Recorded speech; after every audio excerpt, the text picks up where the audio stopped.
I've always been interested in, she has this huge collection of clippings and other material on her grandfather, A.E. Fitkin, who many of you here are related to. And she also has a book on her grandmother, Susan Fitkin.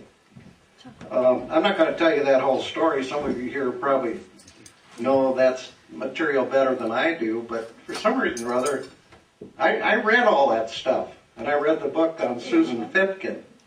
If any of you want to know anything about A.E. Fitkin, about an amazing person as you could ever imagine, come and talk to me sometime. I might be able to tell you a few things that will blow your mind. Thank you. The boat was a wooden boat, a wooden sailboat. It was very beamy. I remember every year one of the things we had to do was go out and put the boat, we'd caulk it and clean it and put it in the water, and of course it would promptly sink, so all you'd see is the mast coming up. So as soon as all the wood would swell, they'd pull it out of the water, we'd have to get all the water out of it, start all over. Eventually ended up with a little 19-footer sailboat, which sounds pretty small, and it was. But we were the three of us were all pretty young, but we would take that boat out, and if you're at all familiar with the coast, out to Block Island, which is pretty far, a little 19-foot sailboat, and we would take it to Block Island. And I still have memories of the waves going so high behind us, and the dinghy is on a long rope, and it's on a really long rope because it's on the other side of the waves, and you don't see it. And I remember going over to Block Island and out in the ocean like that. And we all loved it, though. I mean, Raleigh has a boat, Bud's had a boat. I've never owned my own, but, you know, I love sailing. Anything on the water. Well, yeah, I live in Arizona. But the Colorado River's 30 miles away. But anyway, so the sailboat thing goes way back and brings a lot of memories for us, too. That I was afraid of birds, and they had this parakeet. And I was there at their house. It was Joy's birthday party. It was a sleepover. So Joyce goes down in the basement and she says to me, "You come up here, I think that somebody's been smoking." And she smoked cigarettes. So she tapped ashes into the sink in the bathroom and she said to me, "Are these your ashes? Were you smoking?" And then she shut the door in the bathroom and the parakeet was in the room. And I screamed and ran out. That was a story. So she's never going to slow down. She never lets anything stop her. And that's just a great legacy for all of us. Sister Outlaw. But the story I want to tell is about a day a couple of winters ago when the lake was frozen solid. And we decided, you know, you get a little cabin crazy in the cold winter. We decided to go for a ride out on the lake. So we took my SUV and we drove out on the lake. And we drove out to, they actually plow roads. And we were going by this Bob house and 3 guys were out there and they're waving us in, young guys.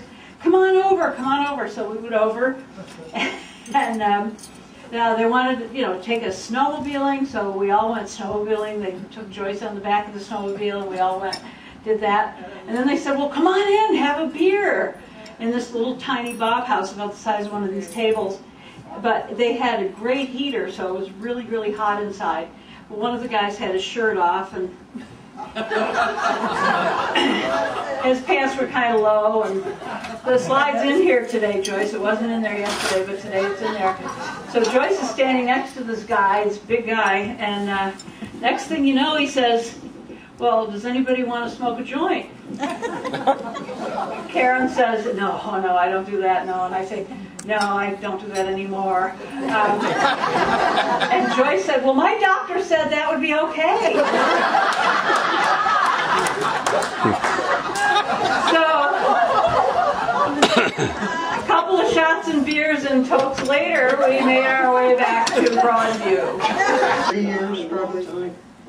When she lived in Oklahoma, we were good buddies, and we would just go out and have a great time. And I'm sworn to secrecy on most of it.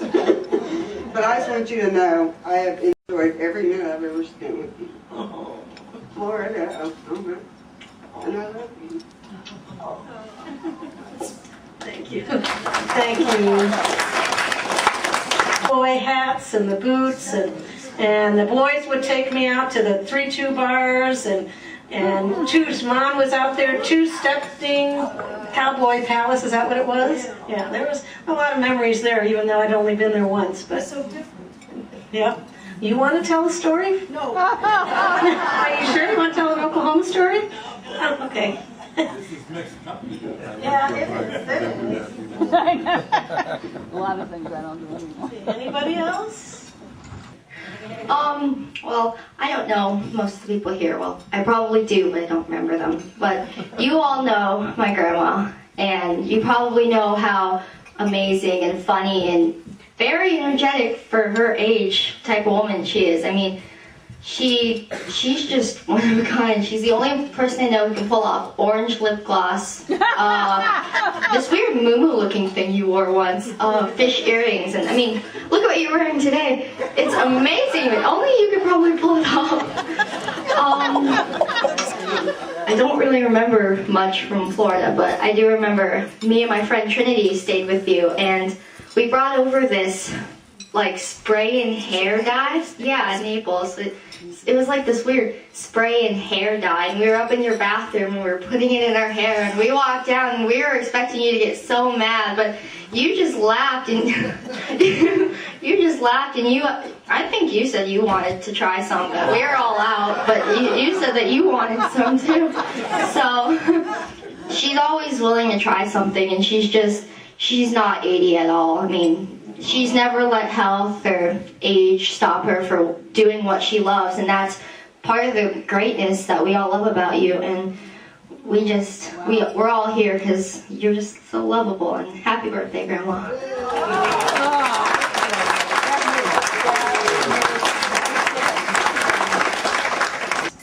And it has just been so special for me to be not only a friend of yours, but also of Karen's. Thank you, and all the best. More power. Okay. I've known you all my life, and I love you dearly. You were just, for my family, I think, too, the most positive person I know, the most enthusiastic person I know. Your spirit is so there with everything you do, and you've definitely shared. Bonaire, we've been there with you also. Diving got us into that when Tiara was 3 months old. And your spirit, it's just so positive, and you're such a role model for me for that.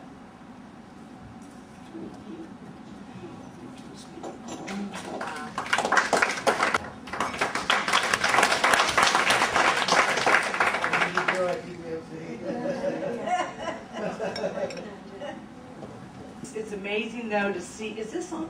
Or I probably talk without it. It's interesting to see with having Jim, Barbara, but to see the past so a part now of the future, and it's a treat for all of us. I mean, we don't get to see everybody like you, hearing all your stories and all your trips, but you're always in our hearts, and we're always treasure all of our times together. And so I hope you all know that it's just because we're back in the flatlands that we love all of this, and it's been a treasure. And Karen, we treasure your heart and Joyce because you all are the ones who have kept this family together. So anyway, thank you. I never thought I'd see the 20s. 20 years. This is unbelievable, you know. This has been fantastic, you know. And I can't thank my sister and Marty's enough for bringing this big gathering together. I mean, she's done a splendid job, and it's so great to see all of you. And, you know, I have a lot of you I haven't seen in a long time, Elaine and everything, and Kathy, and oh, it's just been fantastic. I just love it, and it's so good of you to say so many kind words about me. And I used to say I didn't have a quiet life. So I'm glad. It's amazing I'm alive. And I love each one of you, and it's just been absolutely fantastic. And can't thank you enough, Carapai, for bringing this occasion together, and then I'm alive to be here with you all. you. Has pulled last night and tonight totally together.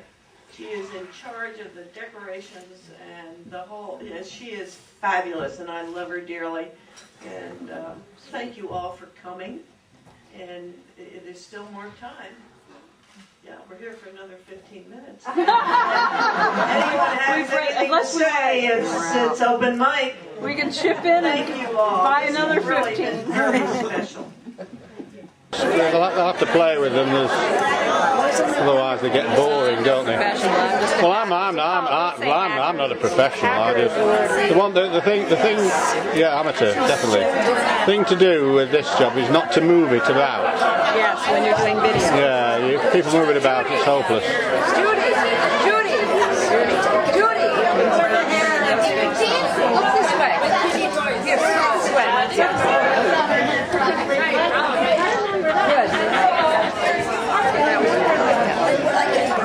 Yeah, I took some shots of a rocket taking off at Cape Canaveral, you see.